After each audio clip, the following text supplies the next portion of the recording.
Bonjour et bienvenue chez Osiris Investissement Bali. Aujourd'hui, on va voir les deux modes d'acquisition qui sont possibles pour un investissement immobilier à Bali.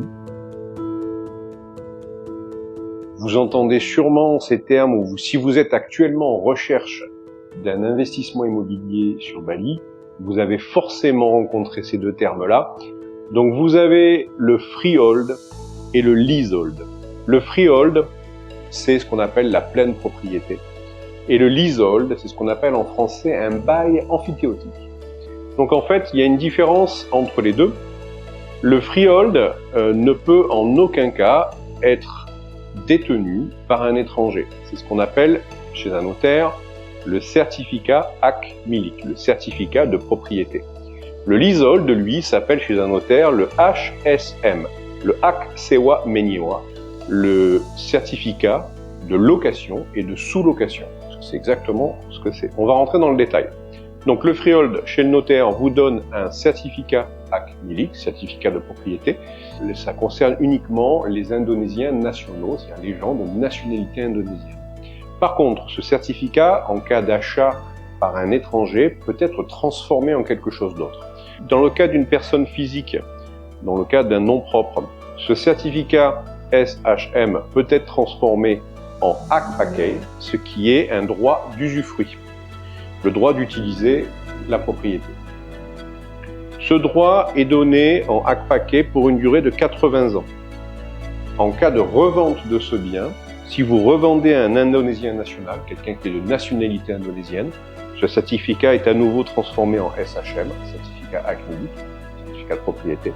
Par contre, si vous vendez ça à nouveau à un étranger comme vous, qui veut faire un droit d'usufruit, il repart pour un Hak Pakai d'une durée de 80 ans.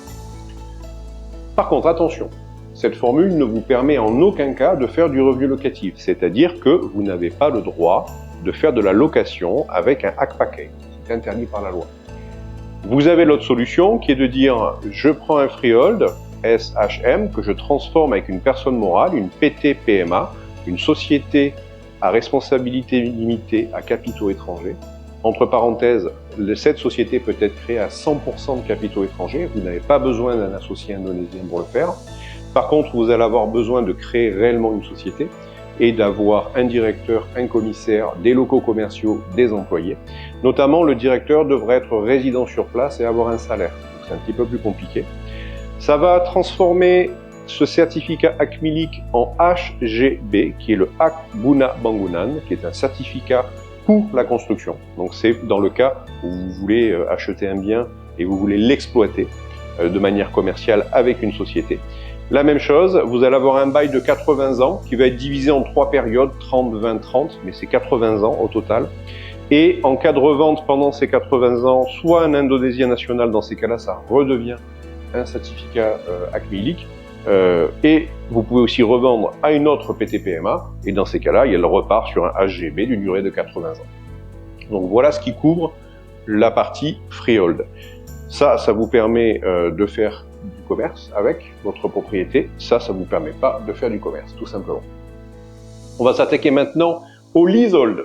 Le leasehold, HSM, Hak Sewa Menyewa, donc le certificat de location et de sous-location, parce qu'en fait, ce qui se passe, c'est que lorsque vous achetez un leasehold, le propriétaire terrien indonésien qui a un SHM va faire chez un notaire le HSM qui est rattaché à ce droit de propriété, et il va vous donner un droit d'usufruit de 25 avec une possibilité d'extension de 25 ans, ou de 30 ans plus une possibilité d'extension de 20 ans. Ce qui est communément fait chez les notaires, c'est une durée de 50 ans. L'extension est toujours indiquée dans les actes notariés. Par contre, elle n'est pas obligatoire. C'est-à-dire que vous êtes prioritaire pour une extension, mais cette extension devra être négociée à la valeur du marché du prix des terrains au moment de l'extension. Il vaut mieux en discuter et faire appel à nos services pour qu'on puisse creuser, lorsque vous achetez, quel genre d'extensions sont possibles sur les terrains que vous achetez. Mais sinon, il faut partir sur cette base qui est 25 plus 25, 30 plus 20. Et donc, si vous achetez le premier lease, ça va être soit un lease de 25 ans, soit un lease de 30 ans. Même chose, vous pouvez acheter en tant que personne physique, donc en nom propre, Dans ces cas-là, c'est à votre nom. Personne ne peut vous embêter pendant toute la durée du lease. C'est à vous. Et c'est cessible, c'est-à-dire que vous pouvez le revendre. Et dans ces cas-là, vous pouvez revendre les années restantes.